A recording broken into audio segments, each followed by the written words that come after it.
O salary cap existe na NFL ou é uma lenda urbana? Ou é aquele negócio, o salary cap de Schrödinger, sabe? O gato de Schrödinger. Como que fala? Não entendi nada. Nada. Você falou. Bom dia, Mas, gente, é assim que começa o intensivito, entendeu? Teto salarial. O intensivito de hoje é sobre burocracias da NFL. Então a gente vai falar sobre free agency, os tipos de free agency diferentes. A gente vai falar sobre o salary cap. A gente vai falar sobre a franchise tag e como é que funciona o contrato dos jogadores. Só dessa burocracia que ninguém entende. Hoje a gente vai explicar. Que é o seu intensivão de NFL comigo, Vevito. Então vamos a mais um episódio. Roda a vinheta.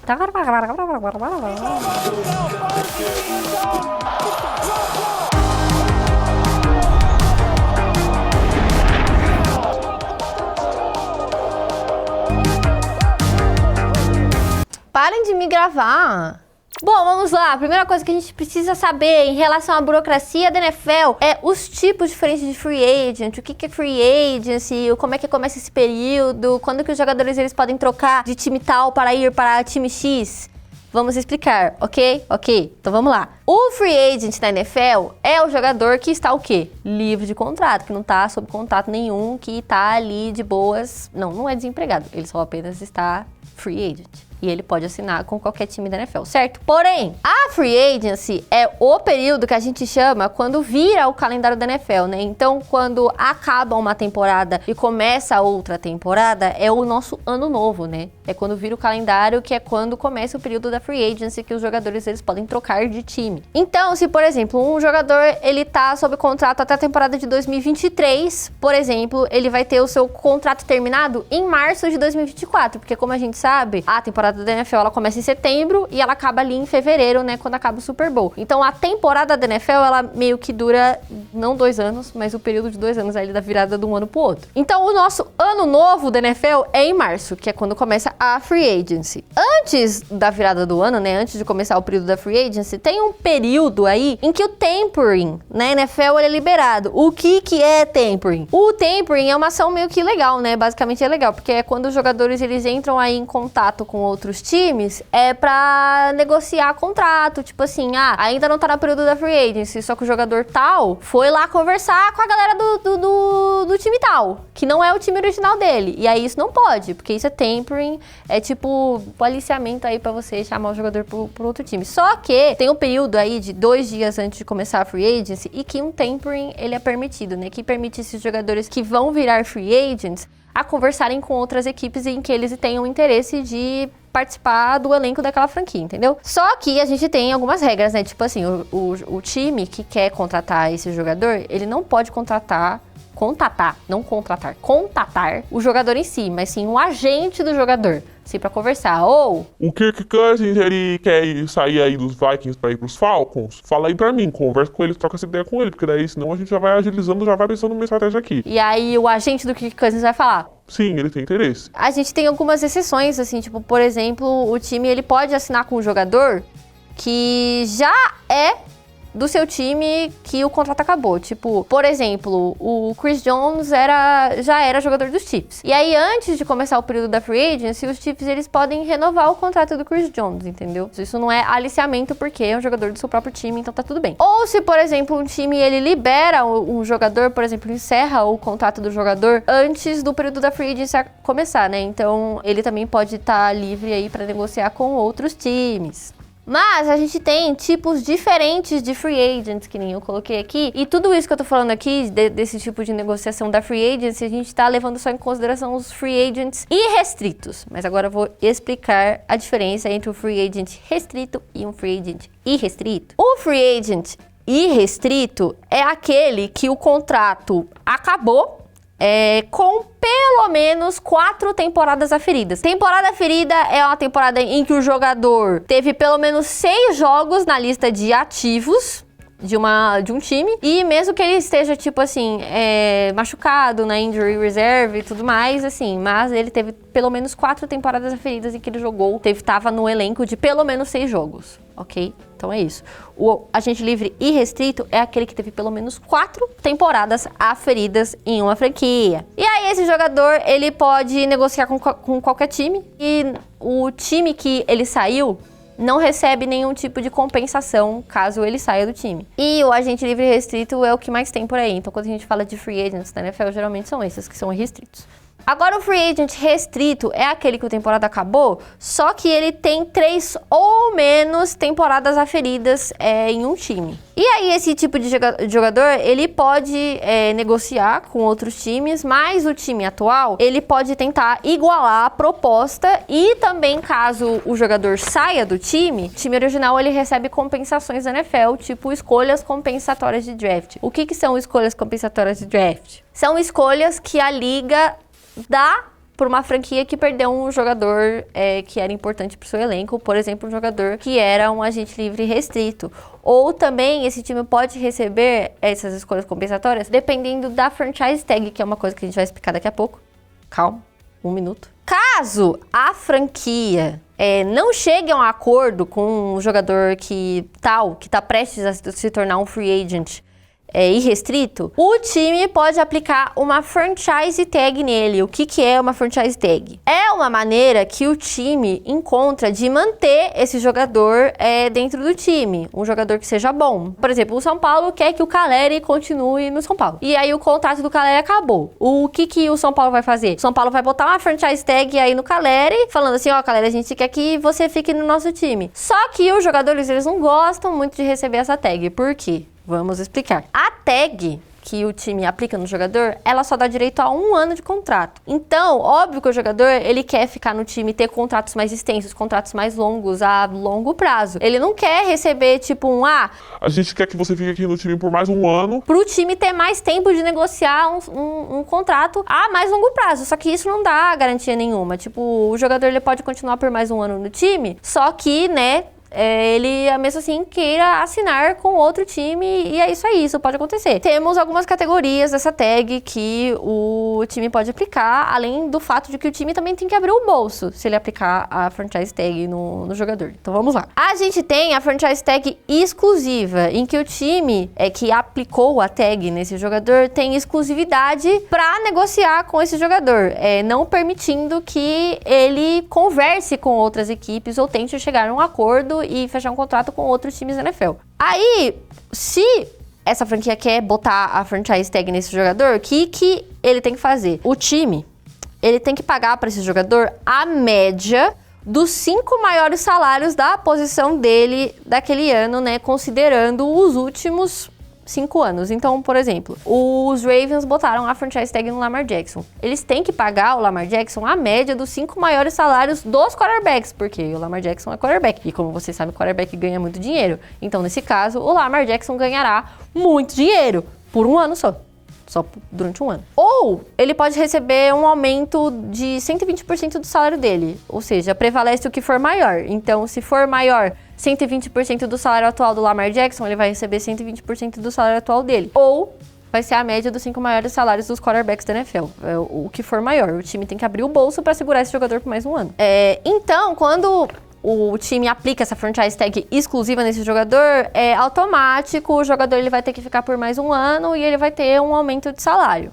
Mas só dura 1 ano. Aí teremos a franchise tag não exclusiva, em que o time ele bota a tag nesse jogador, mas ele ainda pode negociar com outros times da NFL. Só que se, por exemplo, o jogador ele fecha um contrato com outro time que não seja o time atual dele, o time que botou a tag nele pode igualar a oferta. Mas caso o time atual não consiga fazer isso, tipo, não tenho dinheiro e é isso aí, tchau, vai com Deus. Esse time vai ser recompensado com as escolhas compensatórias do draft do time que contratou esse jogador que estava com a franchise tag aplicada nele, entendeu? Perdi um jogador e perdi essa tag não exclusiva aí, que, enfim, que era muito importante pra mim. E aí, esse time, ele recebe escolhas compensatórias de draft pra, enfim, pra ele não ficar tão ferrado porque ele perdeu uma tag e um jogador muito bom. Mas, se o time igualar a oferta e o jogador permanecer no time original dele, pode receber a média dos 5 maiores salários da posição dele ou 120% do salário atual dele. Enfim, a mesma coisa da tag exclusiva. Vale ressaltar que as franquias elas recebem apenas uma tag por temporada, então eles só podem aplicar uma tag no seu jogador. Então, tipo, geralmente eles escolhem botar a tag em jogadores muito bons, que fazem muita diferença no time e tudo mais. Então, porque eles só têm uma chance. Eles podem escolher aplicar a tag exclusiva ou a tag não exclusiva, que é uma só. Tipo, ou ele aplica uma ou ele aplica outra. Temos mais uma tag, que é a Transition Tag. Ou seja, a tag de transição. Ela é um pouco parecida com a tag não exclusiva, mas a diferença é que o salário que os jogadores que recebem essa transition tag é uma média dos 10 maiores salários da posição dele e não 5, que nem é na tag não exclusiva. Também aplica aquela regra lá de 120% do salário atual. Também a mesma coisa que o atleta também pode negociar com outras equipes que não seja a sua original. A única diferença é que se o jogador ele decida ir para outro time, o time atual dele não recebe as escolhas compensatórias de draft, né? E então o time ele recebe uma tag, uma franchise tag, que pode ser exclusiva ou não exclusiva, e uma transition tag, ok? Isso é por período de free agency. Dito tudo isso, quando a NFL fez a Free Agency, que foi ali na década de 90, ela estabeleceu um teto salarial, que é o nosso querido salary cap, né? Então, a NFL decidiu fazer isso para que os times mais ricos não tenham mais poder de negociar os melhores jogadores e que fique todo mundo ali num bagulho meio... É tudo nosso e nada deles, entendeu? Tipo, meio... socialismo. Basicamente, todos os times, os ricos e os pobres, eles podem negociar com qualquer jogador, porque não importa quanto de renda que o time tenha. Por exemplo, os Cowboys. Os Cowboys é o time mais rico da NFL. Eles têm o melhor elenco? Não, eles não têm. Por quê? A NFL tem um teto salarial. E como é que funciona o salary cap? Vamos explicar. A NFL, basicamente, ela divide a sua receita anual para definir os valores do teto salarial. Então, é por isso que o teto salarial, ele aumenta a cada ano, né? Então, tipo, ano passado o teto salarial foi não sei quantos milhões de dólares. Esse ano... Inclusive, bateu o recorde aí de aumento em relação ao ano passado, que ele aumentou 13% em relação ao salary cap do ano passado. E agora, esse ano, os times eles vão ter mais de 255 milhões de dólares para dividir entre os jogadores do seu elenco. Por que isso aconteceu? Porque só agora que a NFL ela foi abater toda a inflação que foi causada pela pandemia. Porque por conta da pandemia, o salary cap ele deu uma congelada aí durante uns anos. E aí só agora que foi voltar ao normal. Então por isso que aumentou 13%. Aumentou pra caramba. 255 milhões é dinheiro, galera. O time tem 255 milhões de dólares para dividir o salário do seu elenco. Então, tipo, o time ele tem que equilibrar aí. A gente vai pagar um salário maior para esse jogador, só que a gente vai ter que compensar nos outros. Então, tem que ficar negociando aí para todo mundo receber uma parte do salário que eles queiram. Então, óbvio que tem alguns jogadores que eles vão querer mais, e o time não vai ter dinheiro pra pagar, porque tem um teto salarial. Ele não, tipo assim, mesmo que o time seja muito rico e que ele seja os Cowboys, não importa. Porque o time ele tem que ter um espaço ali no teto salarial deles pra poder pagar o contrato dos jogadores. Não entra equipe técnica aí nesse quesito, os jogadores. Tipo, eles investem mais em, tipo, estrutura do estádio, do campo de treinamento, tipo, como não entra, o salary cap não entra na comissão técnica, então ele pode pagar um salário melhor pro técnico, pros head coaches, essas coisas e tal, mas esse salário não entra no salary cap, então, tipo, eles investem em infraestrutura, e também eles lucram. Eles ganham dinheiro. Na NFL, também tem o salário mínimo. Também temos o salário mínimo, né? Os times, eles são obrigados a gastar um valor mínimo e um valor máximo aí dentro desse salary cap. Inclusive, a NFL é bastante rígida aí com o salary cap. Porque se, por exemplo, um time, ele quebra alguma regra, tipo, passa do salary cap, gasta mais dinheiro, ou não dá o salário mínimo para algum jogador, o time, ele pode ou ser multado, ele também pode perder escolhas do draft, e também a NFL ela pode anular o contrato de alguns jogadores se a franquia ela não ajustar o cap. Então, tipo, a NFL deixa o contrato do jogador congelado enquanto a franquia não dê uma ajustada aí no teto salarial dela, pra deixar todo mundo aí dentro dos 255 milhões de dólares. Se passou, meu amigo, você está ferrado. O Celso Russomano vai ir atrás de você. Mas a gente tem algumas místicas aí envolvendo o salary cap, porque, tipo assim, sempre sai todo ano que, não, porque os Saints, eles ultrapassaram 80 milhões de salary cap. Mas vamos explicar aqui essas místicas aí que tem. Por exemplo, o Mahomes, ele assinou um contrato com os Chiefs de $500 milhão por um contrato de 10 anos. Só que, o que acontece? O contrato do Mahomes, ele vai ser meio retrógrado. O que isso significa? Por mais que o contrato dele tenha sido o maior contrato aí da história da NFL em questão de extensão, em questão de valores, o Mahomes, ele não recebe o maior salário da NFL. Isso porque o salário dele vai aumentando de acordo com os anos. Então, tipo assim, sei lá, ano passado ele recebeu $43 milhões por temporada. Esse ano ele vai receber 48. No ano que vem ele vai receber 52. E como o teto salarial da NFL ele vai aumentando a cada ano, porque ele é de acordo com a receita da liga, cada vez mais o Mahomes ele vai recebendo um salário menor em relação aos outros jogadores, porque como o salário dele vai aumentando até o 10º ano, quando ele chegar no 10º ano ele vai estar recebendo $70 milhões por temporada, só que $70 milhões, às vezes daqui a 10 anos, nem vai ser tanto dinheiro assim, porque temos inflação. O dinheiro, ele perde valor. E os jogadores, cada vez mais, eles recebem mais dinheiro. Então, tem isso. O contrato do Mahomes, ele foi muito bem feito, assim, os caras que fizeram o contrato do Mahomes, eles foram um gênio. Só que, óbvio, que o contrato do Mahomes, ele vai ter algumas reestruturações aí ao longo do ano, né? Porque o Mahomes, ele é o melhor jogador da liga, ele não vai aceitar receber, o 10º maior salário da NFL, entendeu? Eles vão dar uma reestruturada aí no contrato dele, porque o cara, ele merece. E também, nos contratos, tem aquele negócio de valor garantido. Você vai ver um jogador assinar um contrato aí de $150 milhões por 5 anos de contrato. Só que daí, só $100 milhões que são garantidos aí pro jogador. Então, o que significa? O time foi lá, assinou $100 milhões com o jogador, $150 milhões com esse jogador, só que daí, como são 100 milhões garantidos, o time tem que pagar ali 100 milhões. 100 milhões logo de cara para esse jogador. Só que daí, esses 100 milhões, eles são divididos entre esses 5 anos de contrato. Então, 100 milhões dividido por 5 é 20 milhões por ano. Então, como são 100 milhões garantidos, são 20 milhões por ano. Então, no salary cap daquele ano, o que vai ser? Vai ter a parcelinha ali de 20 milhões para esse jogador. E aí, como esse valor é apenas o valor garantido, não o valor total, o contrato, ele é estruturado tipo assim, se você não se machucar, ou se você jogar pelo menos 10 jogos por temporada, ou se você for pro Pro Bowl, sei lá, é aí que você recebe o valor total do contrato. A gente também tem outro termo que a gente chama, que é o dead cap. O que é o dead cap? Vamos criar um cenáriozinho que um time, ele liberou ou encerrou o contrato de um determinado jogador antes do contrato desse jogador acabar. O valor garantido do contrato dele, ele é abatido no teto salarial do time. Então, tipo, o cara, ele tinha 100 milhões garantidos, só que daí o time liberou ele antes do contrato dele acabar. Então, o resto que sobrou, tipo, o dinheiro que sobrou do dinheiro garantido, o time tem que logo pagar, e aquele valor, ele vai pro teto salarial daquele ano. Então, por isso que a gente chama dead cap, porque é uma parte ali do teto salarial de um jogador que nem tá mais no time. Como que o time, ele pode fazer pra balancear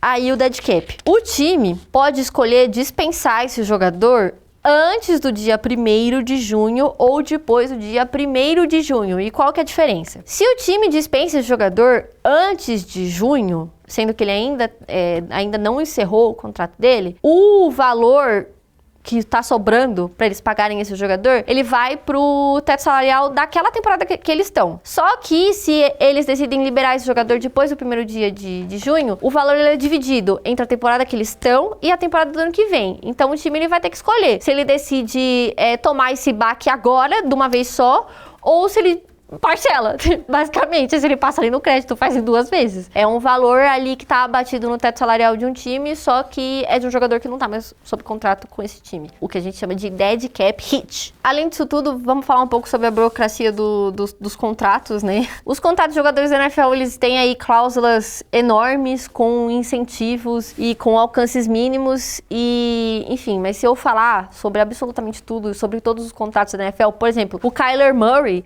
umas temporadas temporadas atrás, tava no contrato dele que ele tinha que ter X horas de tempo assistido de aula sobre futebol americano. Eles botaram isso no contrato do cara. Tipo, você tem que sentar a bunda e você tem que assistir uma TVzinha aí, porque senão você não vai receber seu dinheiro. Literalmente era isso que tava no contrato dele. Então, se eu for falar sobre tudo, a gente vai ficar aqui até amanhã. Mas, que nem eu falei, os times, eles têm um salário mínimo de jogadores, então vamos falar aqui sobre os salários mínimos. Em 2024, o salário mínimo para calouros, ou seja, jogadores que foram escolhidos no draft, estão na sua primeira temporada da NFL, vai ser de $795 mil por ano. Aí, para jogadores que têm 1 ano de experiência, ele sobe para $915 mil por ano. Se for 2 anos, $985 mil por ano. Aí, se passou de 3 anos, é no mínimo 1 milhão. E mais de 7 anos, é 1.200.000 de salário mínimo. E também tem cláusulas aí nos contratos em que os jogadores eles recebem uns incentivos, que são os valores adicionais aí. Então é o que eu falei, né? Se o jogador ele for pro Pro Bowl, ou se o jogador ele for pro Super Bowl, ou se o jogador ele ganhar MVP, ou se o jogador ele ganhar qualquer prêmio, enfim, tem 1 milhão de cláusulas aí, eles recebem um incentivo, é tipo bônus que eles recebem do salário. E aí tem os incentivos que são prováveis, os incentivos que eles são prováveis, mas tudo aí tá no contrato, assim, é improvável, por exemplo, que o Mac Jones receba o prêmio de MVP. Tô dando um exemplo aqui. É improvável, mas pode estar no contrato dele. Se você receber MVP da temporada, você vai ganhar não sei quantos milhões de dólares aí de bônus. Mas como é improvável, tá lá um incentivo improvável no contrato dele. E em relação ao contrato dos calouros, né, os jogadores que acabaram de entrar na NFL, que acabaram de vir do draft, vai depender de qual rodada que eles foram escolhidos. Então, os jogadores que foram escolhidos na primeira rodada do draft, eles ganham mais do que os jogadores que foram escolhidos na segunda, que ganham mais do que os que foram escolhidos na terceira, e assim vai. E também depende da posição que eles jogam, né? Então o quarterback vai receber mais, por exemplo, do que em relação a outras posições. Mas para jogadores escolhidos na primeira rodada, a NFL garante 4 anos de contrato que ele tem que ficar naquele time que escolheu ele no draft. E eles podendo optar por um 5º ano adicional. Mas aí vai depender da conversa que esse jogador tiver com a equipe que draftou ele no draft. Bom, então vamos lá. Eu senti agora como se eu tivesse, sei lá, dado uma aula de... não sei.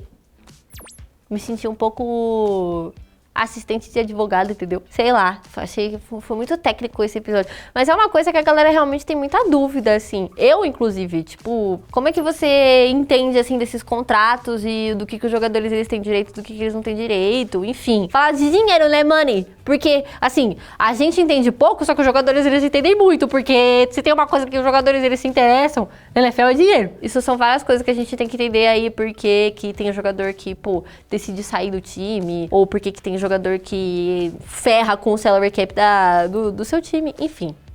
Temos aí, agora vamos ao resumão. Temos 2 tipos de free agent restrito e free agent restrito. O free agent restrito é o que o jogador jogou pelo menos 4 temporadas aferidas e o restrito que jogou 3 ou menos. Aí tem um período de tempo em que os times eles podem contratar o agente do jogador que eles querem contratar. Aí temos as franchise tags, aí temos as exclusivas e a transition tag. E aí o time ele pode aplicar apenas uma tag por temporada. Aí temos o salary cap, que é o teto salarial, que é o limite de salário aí dos jogadores. E aí o salary cap ele depende da receita que a liga teve no ano passado. Dead cap é uma parte aí do salary cap de jogadores que não fazem mais parte do elenco. E aí os contratos de jogadores eles podem ter incentivos que são prováveis ou improváveis. E o contrato do calouro do que foi escolhido no draft na primeira rodada é de 4 anos, sendo que ele pode optar por 1 ano a mais. Ok? Ok?